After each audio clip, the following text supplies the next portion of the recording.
I'm primarily a painter and mixed media artist, working on canvas and paper, with some performance art and live installation type work.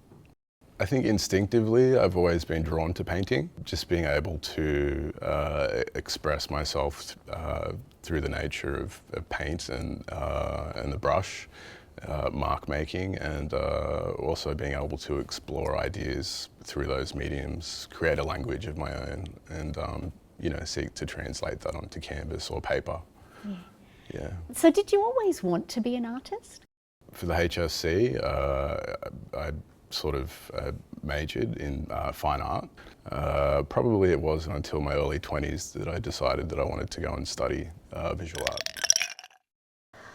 I think I really love making things look beautiful. I mean, I think most designers kind of come from that. We want to make things look just really amazing. And I do still enjoy that. I think what I really enjoy about this is that it's more complicated. I think if you ask a lot of user experience designers, I'm just going to say UX from now on because it's quicker, you're going to get a bunch of different answers, but essentially it's taking a problem. So it might be like, we need a new landing page on our website to promote something new. And instead of just kind of taking oh, let's make it look pretty, we think about what the users actually need, like what are they coming there to do, how can we help them, and who are those users? So actually doing some research into who the people are that are coming to the site and building it and designing it specifically for their needs. So many clients and such a good response to our product, it's really allowed us to start to expand.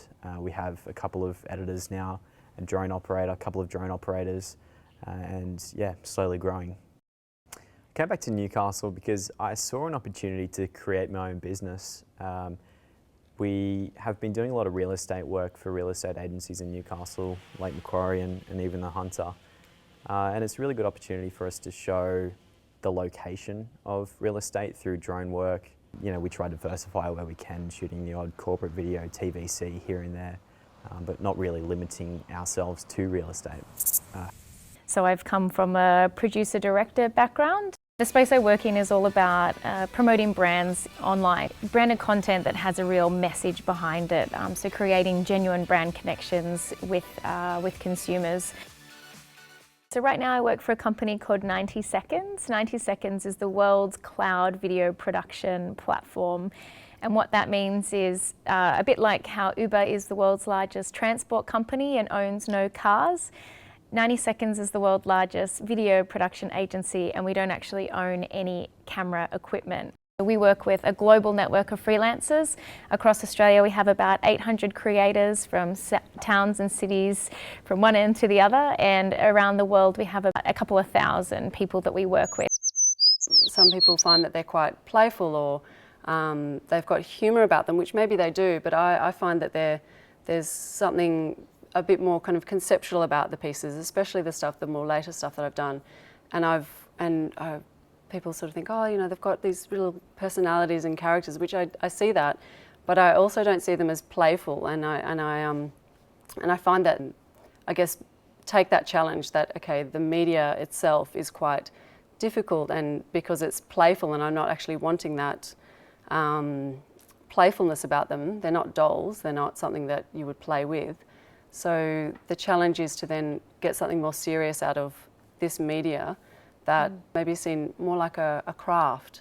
Like it's associated with crafting, and I want it to be a conceptual art piece, and I quite like that challenge. And at the moment, the monotone is working for me. It's going more monotone with this sort of, it's one colour fabric, and it's just stitching in one particular colour to get meaning and detail.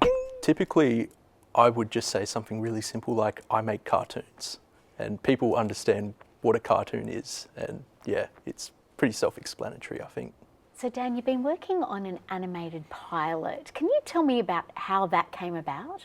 Okay, so basically Nickelodeon every year asks for pitches, which is essentially you sell a particular idea to them that could turn into a series. So I decided to pitch for it, and yeah, I got the job. Essentially the pilot is about an Australian girl with her stingray roommate who basically get into a lot of trouble through their shared ineptitude.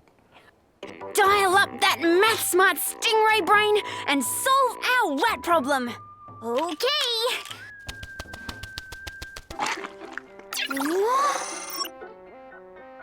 The average rat weighs 230 grams. If I swat the edge of this ball at 80 newtons at a 40-degree angle, it will catapult the magic rat safely out the window. It is a pretty competitive field because, you know, obviously a lot of people want to work with desirable networks like Nickelodeon. I think it's very much achievable.